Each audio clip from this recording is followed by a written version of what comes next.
Well, good morning, everyone. I am Karim Mezran. I'm the director of the North Africa program at the Atlantic Council, Rafik Hariri Center for the Study of the Middle East at the Atlantic Council. We have this third panel, which is, as my Latin ancestors used to say, dulcis in fundo, the sweetest at the end. In fact, we have very important, very interesting speakers in this panel, and I'm very looking forward to a strong debate, which concludes all we have been saying during the whole day.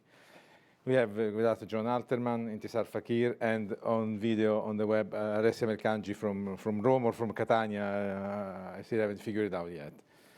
But let's start. We don't have enough time to discuss everything we have to discuss. Start with Jon. Jon Alterman, who is the Senior Vice President and the Director of the Middle East Program at CSIS, the Center for the Study of International Studies. Prior to joining CSIS, he served as a member of the Policy Planning Staff at the U.S. Department of State, a Special Assistant to the Assistant Secretary of State for Near Eastern Affairs. He was a teacher at Harvard, where he took his PhD. He's one of the main commentators, scholars on the Middle East in Washington, D.C. I remember him as a mentor since the very first few years I came here, always looking up to Jon and all. Because I'm very tall. Yeah. Not only for that. I should say, not only for that. I always learned a lot from your teachings and your readings. So I'm really looking forward to have you here. Thank you very much for giving us the honor of joining in this moment. And I would like to ask you the most general question possible in this moment. What do you see is going on in the Maghrebi part of the Mediterranean, in this fluid situation between Southern Europe, North Africa, the Sahel, combining with all the superpowers and regional powers influences? It's really, when I talk to our students, they already get very confused by this. They'll say they see new alliances changing into old alliances, changing into new alliances, new conflicts getting endemic. The Libya situation is becoming gangrene, getting only worse and worse. Other countries were supposed to go good, like Tunisia, falling behind. Egypt is, as we've seen from the first panel, is a country in danger. It has incredible projection of powers in the area, but a very weak economic situation that translates in a very weak, with social tensions and so on. The floor is yours, my friend. How much time do you have? Half an hour. Oh, good. I mean, it seems to me. Thank you very much for that very kind. If I tell you half an hour. Thank you very much for that kind introduction. It seems to me that we're in a very different place than we've been in the Maghreb and in North Africa, because traditionally it's not been a place of contestation of great powers. Libya got attention under Gaddafi from everybody in the world, but it really wasn't. It wasn't part of the Cold War. It wasn't a place where great powers clashed. Egypt was always tied into Levant, and while Egypt was part of the Cold War, it was not part of the Maghreb's experience of the Cold War and great power contestation. I think at the time that the Ukraine war started, and that's what you had asked me to talk about, there wasn't initially a sense that it mattered. I was in Egypt in March 2022, and an Egyptian friend taught me the expression "La naqa li fi wala jamal," right? It's basically the Arabic version of "I don't have a dog in this fight." And the Egyptians were sort of confident that this was somebody else's problem. And as we know, Egypt's been profoundly affected by this war in Ukraine because it's affected everything that Egypt does with the United States, everything Egypt does with Russia, everything Egypt does with Libya, and so on. I think the two most important places to talk about in North Africa are first Egypt, and second Libya, as you noticed, as you mentioned. Egypt has a series of problems which really started with the Ukraine war. Galloping inflation, difficulty accessing financing, capital flight.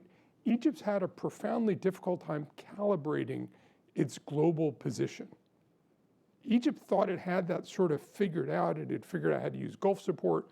It had figured out how to engage with the United States and Russia and China. All of that has become much, much more complicated. And I think Egypt, in many ways, has had difficulty, especially on the US-Russia side, and has burned bridges on both sides. As we know, in March, Egypt had to back off from a plan to supply munitions to Russia because the United States found out about it. I think this has become a strained relationship, and it didn't used to be. It has an important relationship with Russia. Russia is building the Daba nuclear reactor on the Mediterranean. There was always a sense that Egypt had, certainly when I was there in recent years, that they could use the prospect of being in between the three great powers to get more out of each of them. And I think in many ways that's collapsed. The only country that's really strategically investing in Egypt right now is China. And it does it for commercial purposes because the Suez Canal is so important for Chinese trade. But I sense that the Russians are much less able to help Egypt, much less interested in helping Egypt.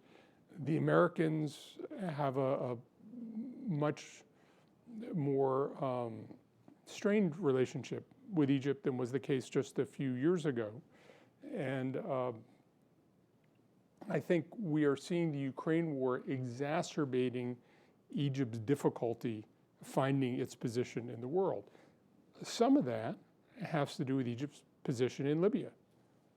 And Egypt saw itself as the kingmaker in Libya, saw itself working with, leveraging Emirati support to help Khalifa Haftar establish control over the country. That whole operation has sort of fallen apart, as we heard in the previous panel.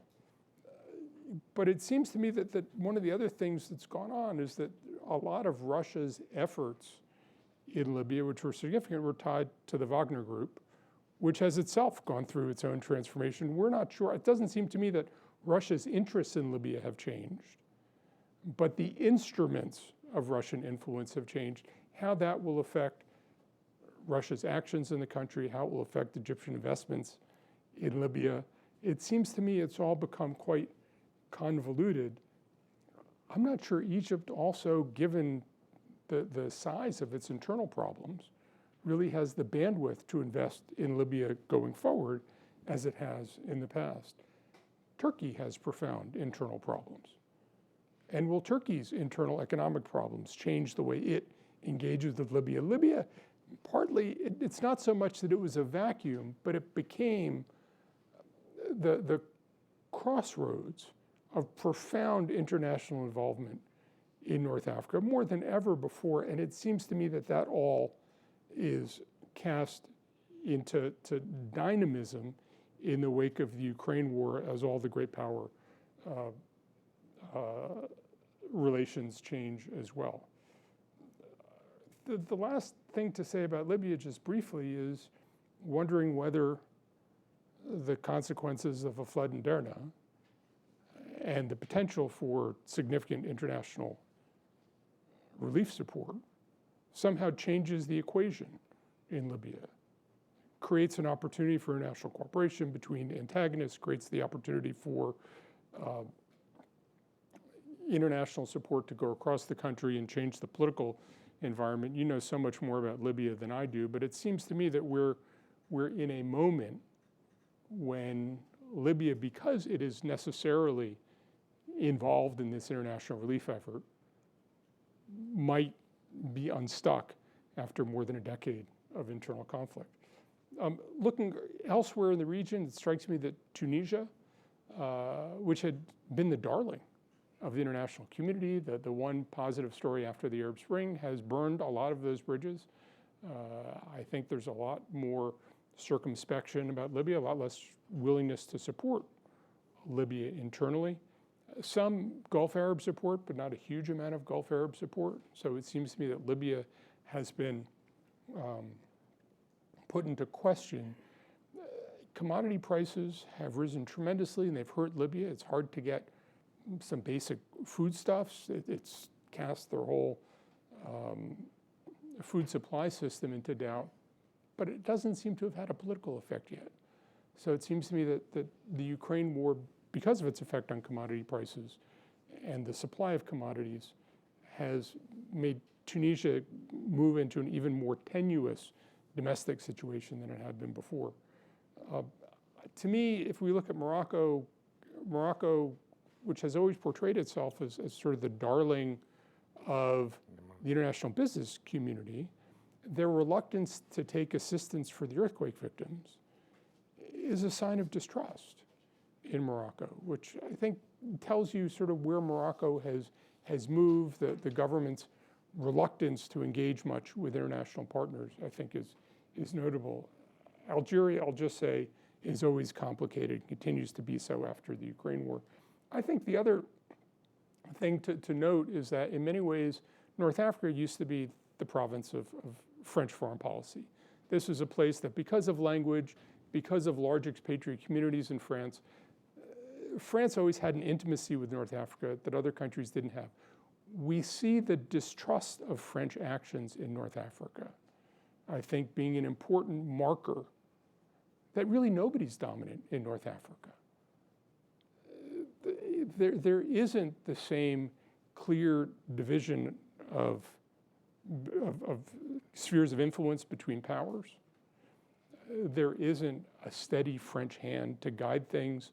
I think it suggests a North Africa that is between powers, and it may be that Libya is the harbinger of a much more complicated set of international relationships in North Africa. It seems to me that with nobody in control, with no clear endpoint, with lots of countries looking to advance their marginal interests, and nobody willing to assert leadership over the region, that we may be looking at a much more complicated future for North Africa, arguably one where the countries themselves have more agency over their future, but also ones where the expectations of aid they've had in the past may be hard to meet in the years ahead. Thank you. Thank you very much. A lot of food for thought, definitely. Now, it's interesting what you said, because in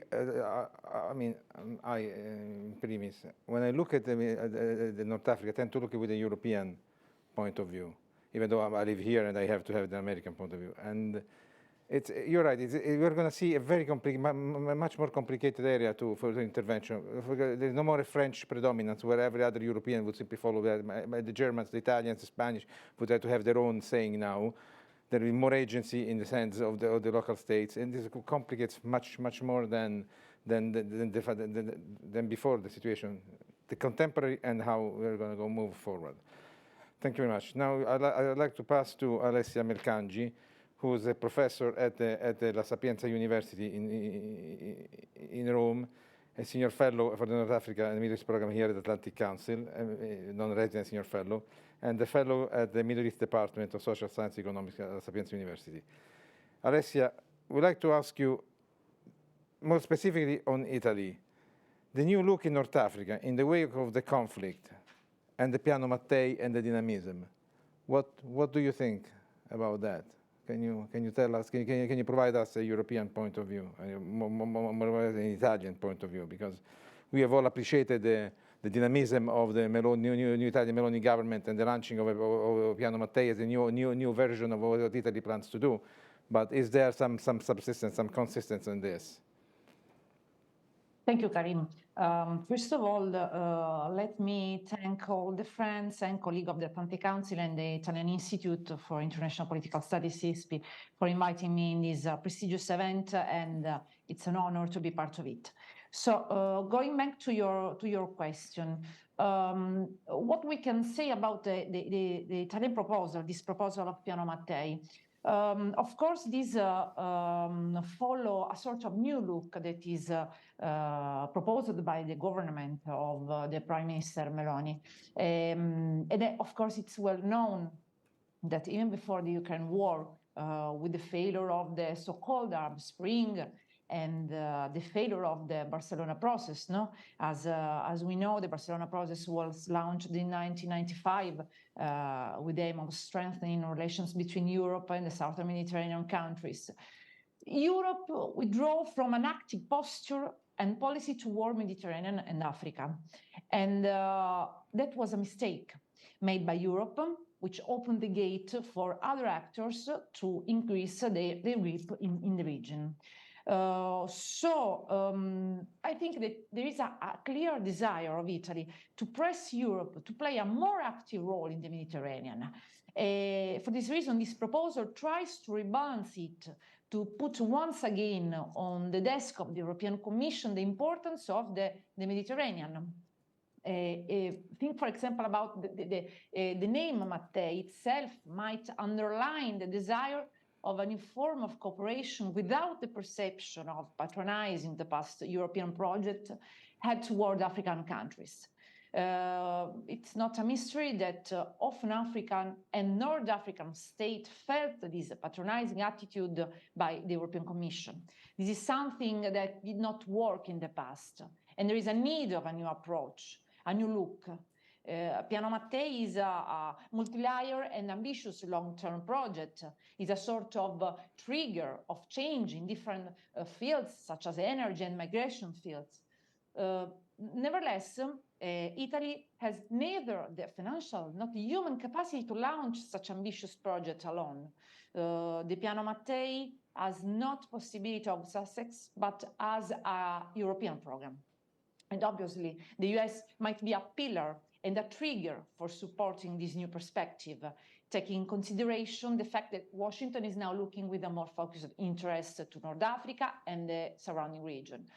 So only the West has financial, human resources, and technical capacities to support such a long-term project to enhance North-South collaboration.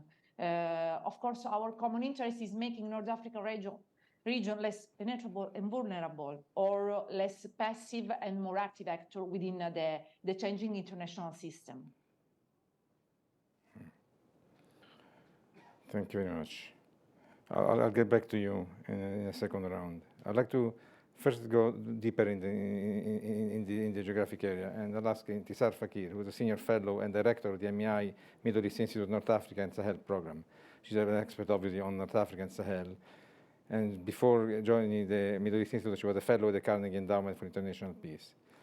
One of the main experts on North Africa. I'd like you to plunge directly into something that has become my main focus of study in the last few months, the relationship between Algeria, Morocco, the Southern European countries, that is France, and the Sahel.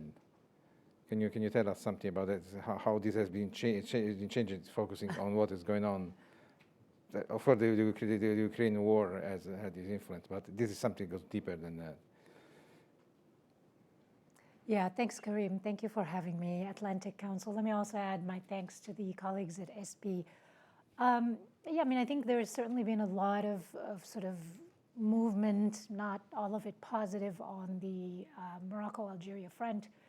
And let me maybe just say that, you know, looking at you asked me about the Western Sahara question and the relationship. I think, to me, I don't necessarily see the Western Sahara as the only determinant of, you know, the future of the relationship between Morocco and Algeria. I think there is a whole lot of other issues that needs to be looked at. The Western Sahara issue remains, you know, the issue that won't go away. We've seen a resumption of active conflict, very low-level active conflict, but active conflict nonetheless. And then I want to touch a little bit on some of the impact, on some of the regional impact, but let me kind of talk a little bit also about the kind of military dynamics and the question of stability, because I know that that's a big question especially on the mind of European partners. You know, if you, and this is, I think a lot of this also has relevance to the post-Ukraine crisis conflict that we are talking about. If you look at, you know, since the breakdown of diplomatic relationships between Morocco and Algeria, if you look at some of the sort of military movements that have been happening on, you know, Morocco, the way that Morocco is sort of managing its military position, the way that Algeria is managing its military position, both of them have been arming, and they've been sort of competing in terms of arms for a while now. But I think what we see, particularly in the past year, is really a focus, at least on Morocco's side, to try to make up some of the imbalance, the military imbalance, because of course Algeria has a much bigger military, spends a lot more on its military power than Morocco does. I think Algeria's military spending is something like 10% of its GDPs. Morocco's is more like 4%, so there is a big imbalance. And then, of course, Algeria has a lot more troops than Morocco does. So Morocco knows that it's not going to be able to kind of keep, to kind of make up that balance. So what they've tried to do is really be sort of clever about how to make up some of that imbalance by focusing on drones and by focusing on drone technology and air defenses. And this is, I think, where the relationship with Israel, the bilateral relationship with Israel comes in. One important element about the bilateral with Israel is that I don't think we can overstate the extent to which this has complicated the relationship between Morocco and Algeria. The Algerian regime, both military aspect of it and the civilian aspect of it, is very reluctant and very worried about having a Morocco that is very engaged with Israel, that is receiving Israeli technology, and I think that sort of adds to the tension as well. So that's a little bit on the military aspect of it. Meanwhile, I'm not going to go a lot into the background of the Western Sahara conflict, although I'm happy to answer any questions. Meanwhile, we see the conflict is essentially stalling at the UN level. There's not a lot of negotiation, a lot of progress happening on negotiation. And what Morocco is trying to do in that regard is to make up for the stalled process, for the lack of progress on that front, by securing these bilateral sort of recognitions for its claims over the territory, which is creating a bigger issue for Algeria. Algeria is worried about Morocco kind of making significant headway on this crisis, et cetera. And so this is all further complicating the relationship. So now we have a Morocco and Algeria that are not only suspicious of each other, hostile to each other, they're not really talking to each other. The diplomatic tensions have gotten quite high.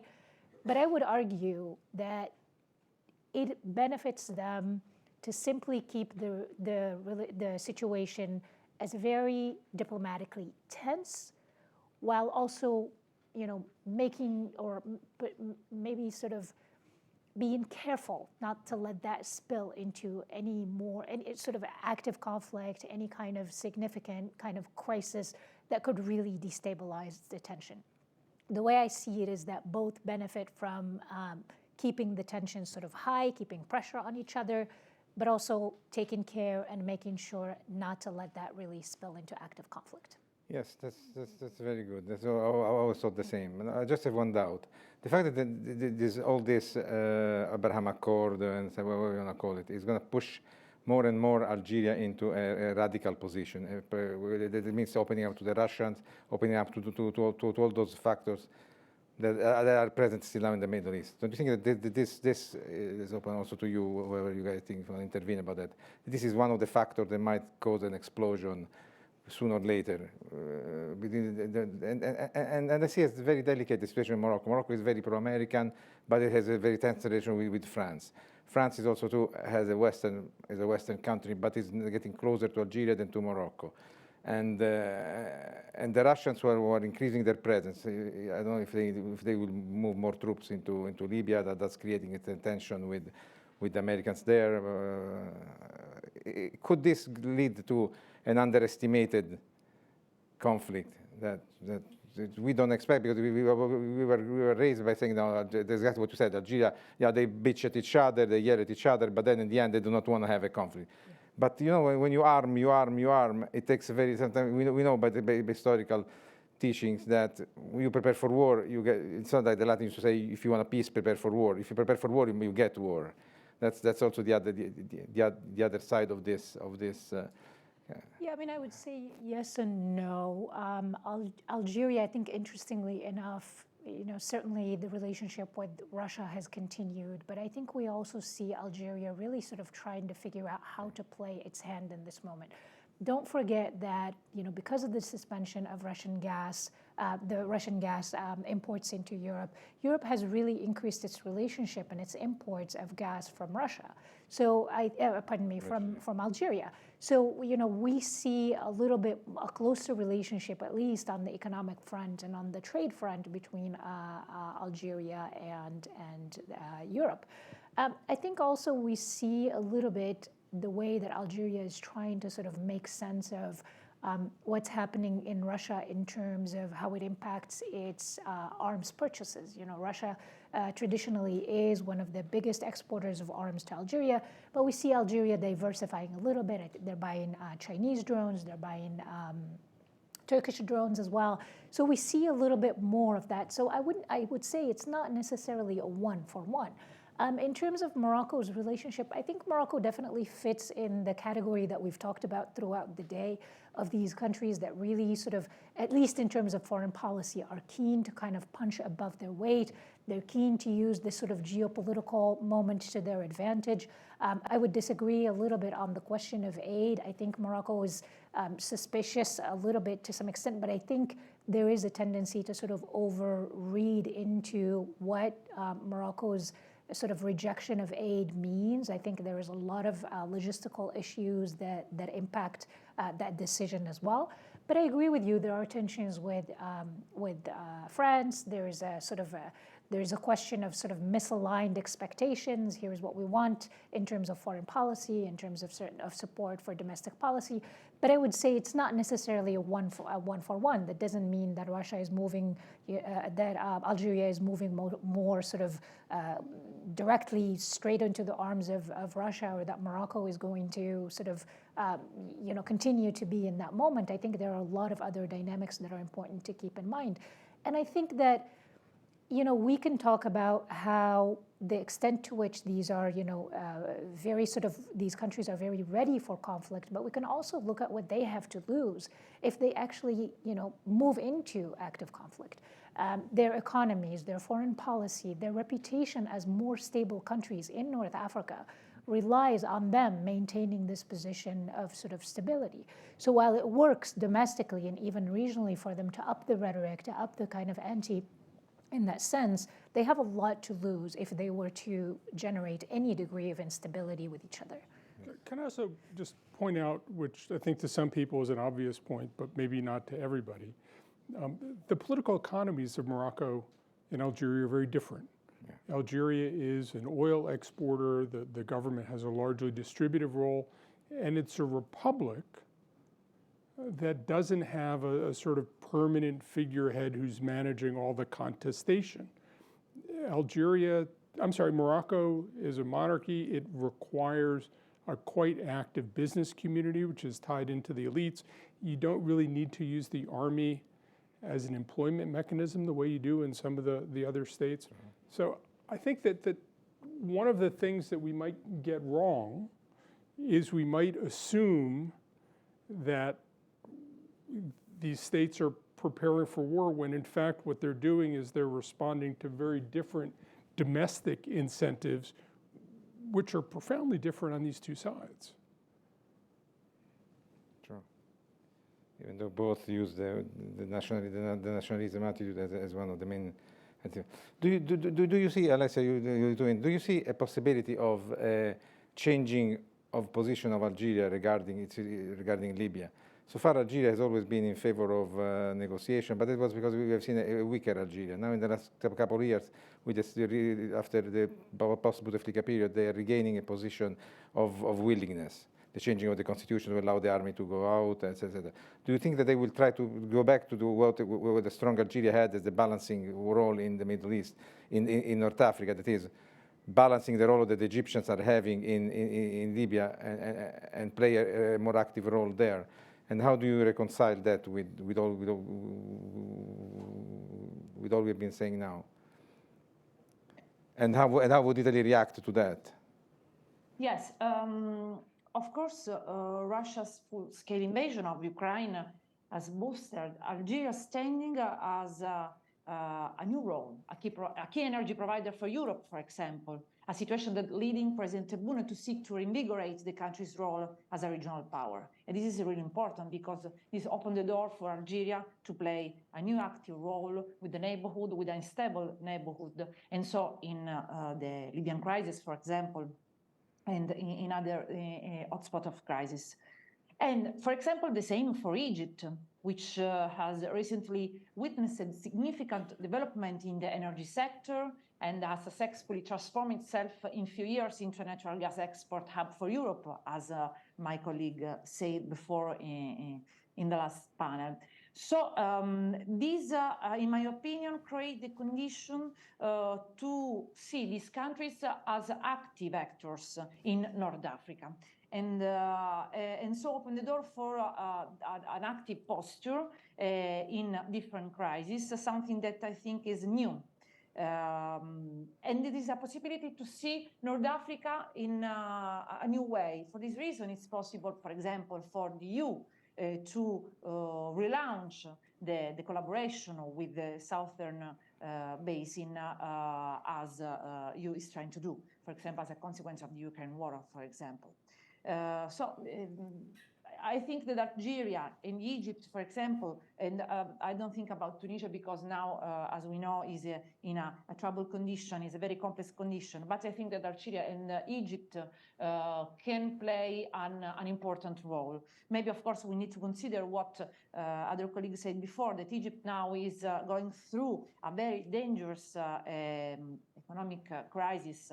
And so we need also to consider this and the next presidential election. But in any case, Algeria remain a solid and important actor in North Africa. And the geopolitical projection of this state, of course, is really important, and they have a lot of reverberation in all the neighborhood. Do you agree with this? And how do you see the situation in the Sahel influencing the behavior both of Morocco and of Algeria? I mean, I think the dynamics that we've talked about of competition is certainly plays out a little bit as well, and you know, I think we see that in their relationship, you know, with each other, of course, in the way that they project themselves regionally. I think from Algeria's perspective, you know, looking back again at the domestic factors, given that there was a transition, given that there was a lot of pressure on the current presidency to really sort of show progress and to show the extent to which the government has sort of overcome that moment of 2019 and the transition that the country has undergone in 2020, we saw a lot of foreign policy sort of energy and kind of dynamism in Algeria, whether that's in terms of their engagement in the Sahel, for example, on the Mali crisis. If you also see that in terms of they're trying to position themselves as a potential negotiator on issues like the GERD, for example, and so on and so forth. And I think and you know, the BRICS, the attempt to also join BRICS as part of that, really kind of showing leadership and dynamism. And I think we'll continue to see that as well in Algeria. You know, the circumstances have changed. I think this is an Algerian leadership that really wants to show that it is back again in the region and that it's going to play an important role, not only to counter Morocco, but just in general. You know, this is sort of our turf. This is where we are, and we want to show that that's where we are. And I think Morocco as well. You know, Morocco will continue to do that. We've seen sort of the extent to which Morocco sees itself as an important player, not just in North Africa, but all over the entire African continent. And I think we'll continue to see that. We'll see it play out in different ways, in sort of different kind of areas. You know, you see a little bit more effort to compete on an institutional basis in places like the African Union, et cetera. So I think we'll continue to probably see that dynamism, which adds an important dimension to what you were talking about, John, early on, in terms of, you know, what role is there for outside actors as well, and the extent to which the way that these countries see their own agency and their own role being aided by external actors. And that's, I think, where you see sort of different attitudes pop up around different actors. And I think, for example, for Morocco, you know, even Morocco, when we talk about Morocco, we tend to overlook, for example, the relationship that Morocco has with Russia in terms of trade, in terms of exports, et cetera. I think they all potentially see that maybe their relationship with Russia could give them a little bit more sort of, you know, could kind of help them assume that leadership role that they want to assume, rather than a relationship, for example, with, you know, the US versus Europe, et cetera. So I think that the role that they view for themselves really plays an important role in how they view the way other international actors let play in as well. Let me throw one word, Maghreb Union. Go ahead. Go ahead. Well, I'll leave you the Maghreb Union. The public is but let me just point out, and I think it's not been noticed, but it should be noticed. Algeria is the only one of China's comprehensive strategic partners in the Middle East that wasn't added to the BRICS. It's very interesting. Yeah. All the other comprehensive strategic partnership countries with China joined BRICS in the Middle East, except for Algeria. Which has a very straightforward answer. Economically, Algeria is not reaching the level of output and development that other BRIC countries have reached. And so I think there is sort of a limit to the extent to which Algeria can parlay its partnership with China and Russia into trying to gain access into BRICS and to get sort of a way into the institution. But at the end of the day, if economically it's not where it should be, then that's going to put a limit on its ability to sort of enter these. But I think even just the fact that Algeria wanted to join BRICS can kind of give you a sense of how the country views itself in terms of foreign policy and in terms of regional influence now, today, in North Africa. Do you want me to touch on the Maghreb Union, yes, or should I leave it there? Here. Okay. It says, what is the anticipated next step now that Algeria was not invited to join the BRICS, especially vis-a-vis relooking the Maghreb Union and even the Abraham Accords? Yeah. So on the Maghreb Union, I mean, I talk a lot about the current diplomatic tension as hampering a lot of regional cooperation. And I say that with the caveat that regional cooperation need not necessarily look like a Maghreb Union. We know all of the reasons why the Maghreb Union, and I don't mean only political ones, I mean also economic ones, the fact that these countries don't necessarily have trade compatibility, the question of connectivity, these countries are not particularly well connected, et cetera, et cetera. But I think there is a lot that can be done in terms of regional cooperation. And I think at least, and if I can plug here, there is a product that's coming by ISPI that looks at this question of Maghreb integration, and there are some interesting points on it. And the one that I would really point to is that should we now start to think about African integration as in lieu of regional integration? Because we have the Comprehensive African Free Trade Agreement that's happening. And there's a lot of effort and negotiation to really try and move that forward, which at least to me kind of circumvents this sort of regional integration, given how historically fraught it's been and how much of a failure it really is. And how would this employ the United States behavior? How would this change your perspective? This African, possible African tendency toward the integration at a larger regional vision rather than smaller would imply for the American foreign policy towards Africa? My sense is the U.S. is still rethinking its relationship to Africa, rethinking what Africa's population growth means for the future of the world, for the future of global power. Africa is not central to strategic thinking now, but it may become much more important, and we've already seen a lot of concern about Chinese investment inroads, political inroads in Africa. To me, Africa is still about Africa's potential, not about Africa's present. Obviously, there are obstacles to tight ties between the Maghreb and sub-Saharan Africa, namely the Sahara. So it's hard to do a lot with land trade. But it's still, I think, something to watch. And as Intissar pointed out, the Moroccans have been especially energetic for the last several decades, expanding into Africa. I think Algeria, less through commercial ties, because Algeria's commercial environment is different. But I think Algeria, through a sort of a more political line, is interested in having a larger role in Africa. Ultimately, you need both commerce and politics. And whether that creates a division or whether it creates a greater unity is left yet to be seen. Thank you. I would like to go on for hours, but I think our time is over. And thank you very much. I ask you to congratulate our speakers, but wait, because at the end, we're going to have the conclusion by Lorenzo Forganti of ISPI. There are a few words of conclusion. But President, thank you very much. It is a great time. Thank you, Alessia. Thank you.